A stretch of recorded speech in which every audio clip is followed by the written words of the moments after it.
नमस्कार दोस्तों, स्वागत है आप सभी का एक बार फिर से आपके अपने इस चैनल पर। दोस्तों, एक बहुत ही महत्वपूर्ण प्रश्न है जो कि आपके द्वारा मुझसे बार-बार पूछा जा रहा है और वो ये है कि जैसा आपने अभी देखा होगा हाल ही में बहुत सारे केंद्रीय विद्यालय स्कूलों के द्वारा अपने लेवल पर कॉन्ट्रैक्चुअल वैकेंसीज़ निकाली गई थी और इसको लेकर मैंने वीडियो भी बनाई थी। मैंने बताया था कि आपको कैसे अप्लाई करना है, कैसे आपको चेक करना है, कहाँ वैकेंसी है, कहाँ नहीं।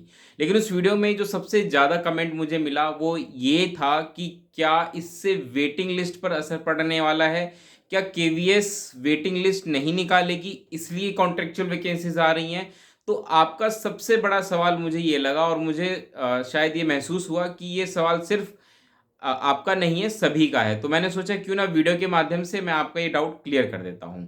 तो दोस्तों, इस बात को ध्यान से समझिए जो मैं आपको बताने जा रहा हूँ। केवीएस का देखिए अपना एक ना प्रोसीजर होता है।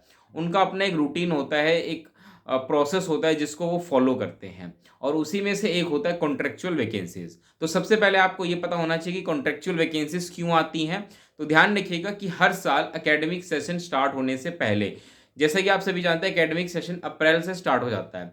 तो उस एकेडमिक सेशन के लिए हर केंद्रीय विद्यालय अपने स्कूल लेवल पर, ध्यान रखिएगा हेडक्वार्टर लेवल से कुछ भी नहीं होता है, स्कूल हर एक प्रत्येक स्कूल ये तय करता है।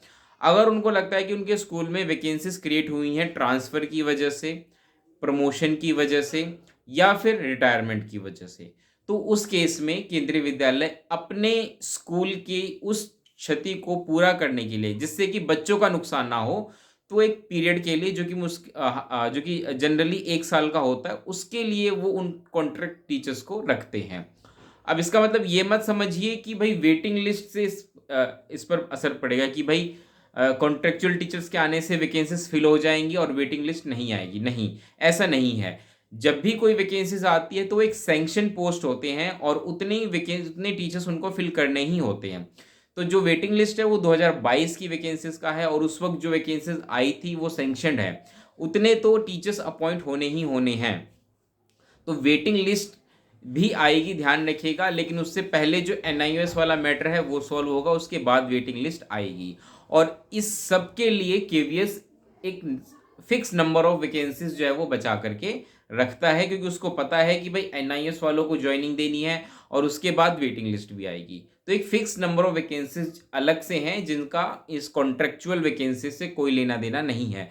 तो मैं आपको फिर से बताता हूँ कि जो लोग ये सोच रहे हैं कि कॉन्ट्रेक्चुअल वैकेंसीज की वजह से जो वेटिंग लिस्ट है वो नहीं आएगी, तो ऐसा कुछ नहीं है। वेटिंग लिस्ट एक अलग मैटर है जो कि 2022 में एग्ज़ाम हुआ था, उस वक़्त जो वैकेंसीज़ थी उससे संबंधित है। और जबकि कॉन्ट्रैक्चुअल वैकेंसीज़ होती हैं, हर साल के लिए होती हैं और अभी जो वर्तमान में कॉन्ट्रैक्चुअल वैकेंसीज़ आ रही हैं, इसका संबंध जो अगला सेशन अभी आएगा साल 2025-26 जो अभी सेशन स्टार्ट होगा, ये उसके लिए है। इस बात को आप समझ लीजिए, ठीक है? तो उम्मीद है आपकी इस डाउट को मैंने क्लियर कर दिया है और आप इस जवाब से संतुष्ट भी होंगे। तो इस वीडियो में इतना ही रखते हैं दोस्तों, मिलेंगे हम अगली वीडियो में, तब तक के लिए नमस्कार, धन्यवाद।